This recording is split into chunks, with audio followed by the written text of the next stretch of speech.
အခုလက်ရှိကျွန်တော်ဗာသုံးလာလဲဆိုတော့ကျွန်တော်ဒီ inverter နဲ့ပေါ့နော် inverter နဲ့ကျွန်တော် join ပြီးတော့ကျွန်တော်ဒီမှာခဲကောက်ရယ်ကျွန်တော်မိချောင်းရယ်ပေါ့နော်မိချောင်းရယ်ဖွင့်လာတယ်ဒီမှာတော့ hot gun ကျွန်တော်ဖွင့်ပြမယ်ဆိုတော့အခုလက်ရှိဘယ်လောက် ampere ဆွဲထားလဲဆိုတော့ကျွန်တော်တို့8.6 ပေါ့နော် 8.6 ampere လောက်ဆွဲရတယ် volt ကတော့ကျွန်တော်73.9ပေါ့နော်ဒီမှာတော့73.3ပြရတယ်ပေါ့နော်ဆိုတော့73.3 okay ဒီချိန်မှာကျွန်တော်ဒီ hot gun ကိုဖွင့်နိုင်မှာပေါ့နော် hot gun ဖွင့်လိုက်တဲ့အချိန်မှာ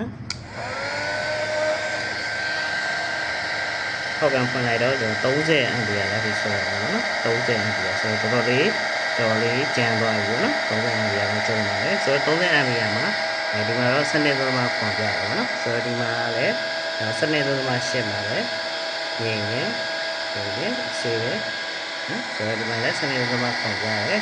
ဆိုတော့ ampere ကျွန်တော်ဆွဲလို့ဆိုရင်30ပေါ့နော်30လောက်ကျုံထည့်လိုက်တယ်ဒီဆေးပဲဘိုးတွေကတော့12.8မှာနေတယ်ပေါ့နော်ကျော်လေးအဆင်ပြေတယ်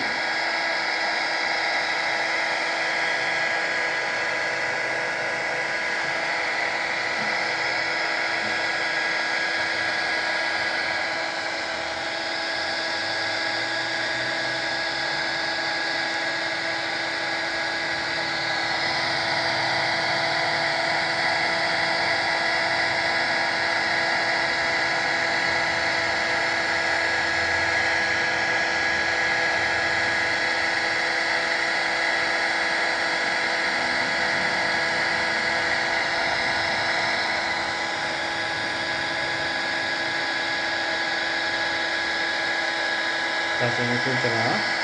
ဆွဲရတာ30 ampere ကိုတော်တော်လေးကြာနေပြီနော်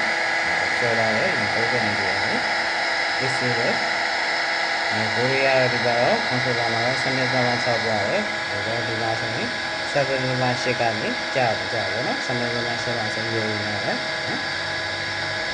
တော်တော်လေးကောင်းတယ်ဒီလိုဆိုလေးတော်လေးအဆင်ပြေတယ်နော်ဆိုတော့ဒါတော့ customer order လေး confirm ဖြစ်သွားပြီနော်ဒီကလေးကိုကျွန်တော် PC လေး customer ကိုပို့လိုက်ပါမယ်ဆိုတော့အားလုံးကျေးဇူးတင်ပါတယ်